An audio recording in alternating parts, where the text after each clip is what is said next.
By the way, watch what you bet coming up the next segment here. One of my favorite ones here, because absolutely you should be watching what you bet, keeping an eye on the entertainment. It is Valentine's Day. Look, Teddy, wives, girlfriends, whoever it might be.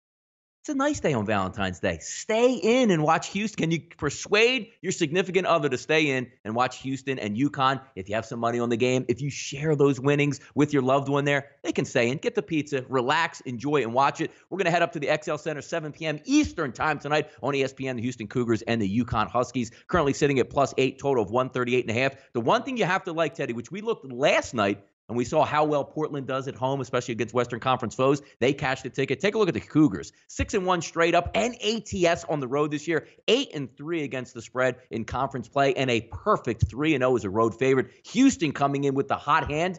It's Valentine's Day. Are they going to get any love in UConn tonight, Teddy?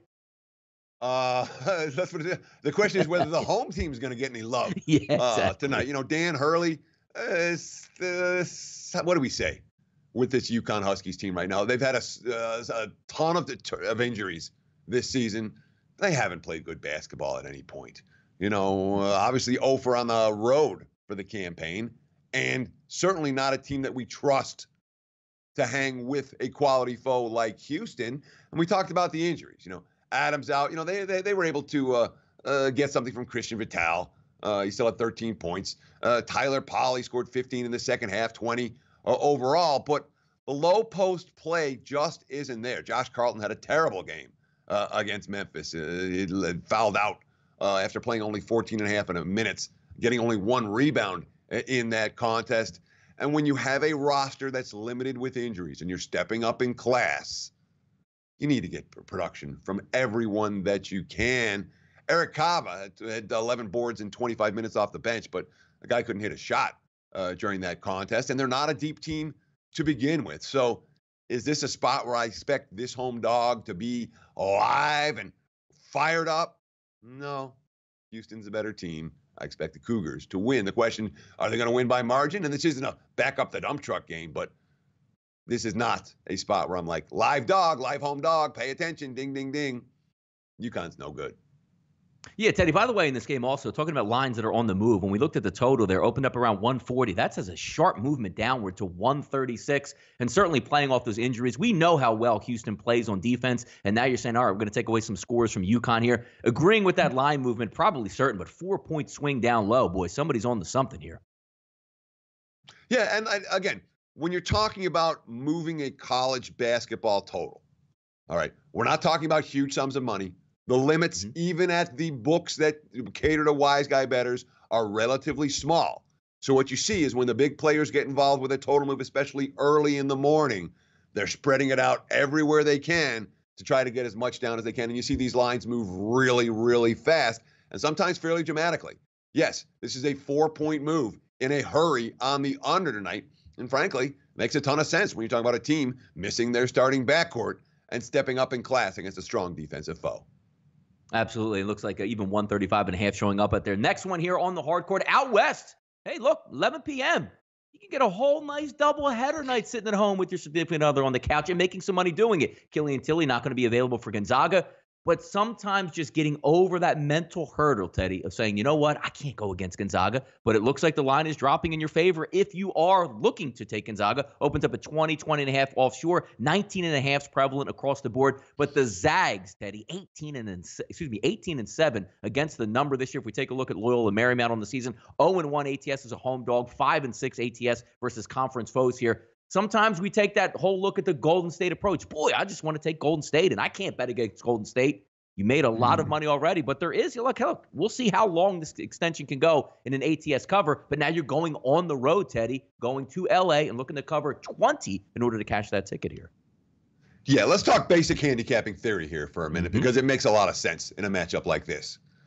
Gonzaga is not a team that anyone is sleeping on, all right? They're 23-2 this season. They've been ranked in the top 10 throughout.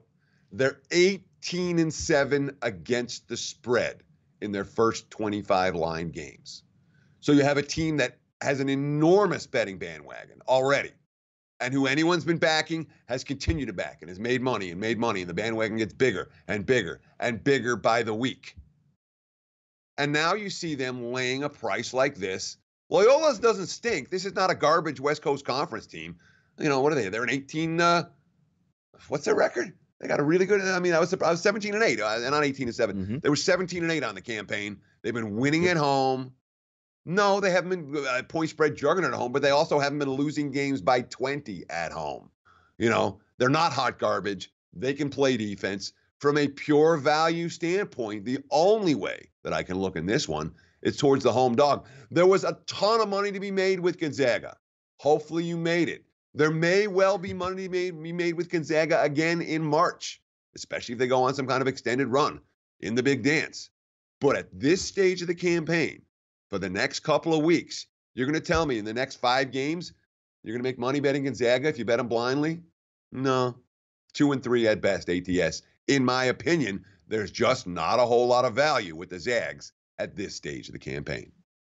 Teddy, wrapping up the first half in the NBA, the Thunder are going to invade New Orleans out here. And from the looks of it here, taking a look at some offshore accounts here at sportsbookreview.com, not a lot of public support here for those New Orleans Pelicans, and rightfully so. Reading the tea leaves, team is in a little bit of turmoil, just looking to get to the deadline, see if they can figure things out for the second half, but doesn't look good for the future of the Pelicans franchise now, especially with Anthony Davis looking to be on the way out. Some guys playing for themselves. Thunder, Teddy, 17-12 straight up and against the spread on the road, 21-14 straight up versus Western Conference foes, and a 10-9, so not too bad, not too shabby heading on the road, ATS. But sometimes there's some outlying factors in here. What are we going to get from the New Orleans Pelicans in this game? Are the Thunder, who do have some all-stars on their team, just looking to get out of town and get to Charlotte and party this weekend? An interesting one here, but it looks like the public has spoken early saying, we want the Thunder. Do the Pelicans have anything left in the tank, Teddy, before heading into the break? That's an interesting question. And frankly, I'm not surprised at all that we've seen all the OKC money in early betting action. The public's on them. The wise guys are on them. But from a pure situational standpoint, you make a pretty good case for New Orleans to step up in this game tonight. It is a step up. I mean, they weren't just beaten by Orlando the other night. They were thoroughly embarrassed on their home floor. Orlando led 36-9. In the first quarter of that game, and it was over. I mean, you don't see NBA games that are over in the first quarter. That game was over in the first quarter. Alvin Gentry, I don't like what has happened the last few games we played. We have to get ourselves back to where we're competing at a real high level and at least giving ourselves an opportunity. We need to put all the other stuff behind us and try to win games, trying to compete, trying to get our young players better. That's all I want to do. That's it. Anthony Davis's quote, we stunk. Nobody was interested in playing. That's what it looks like. When you play like that against a team who is fighting for a playoff spot, you should expect that to happen. In theory, they're supposed to circle the wagons here. Excuse me. Excuse me. Take that sip, Teddy. Go ahead. It's a lot of information. Oh, yeah, I might take 2. Excuse me. Okay. Anyhow, from the other end of the equation, here's an OKC squad that's won 4 straight. They've won 11 of their last 12. Paul George coming off a huge triple-double, what he scored, 47 points in the big win over Portland on Monday. And they are potentially the type of team that could be looking ahead a little bit to the All-Star break. So while OKC is playing great and New Orleans is playing terrible, tonight, one would think perhaps the Pelicans show up and the Thunder don't. This is not a spot where I'm laying the road chalk.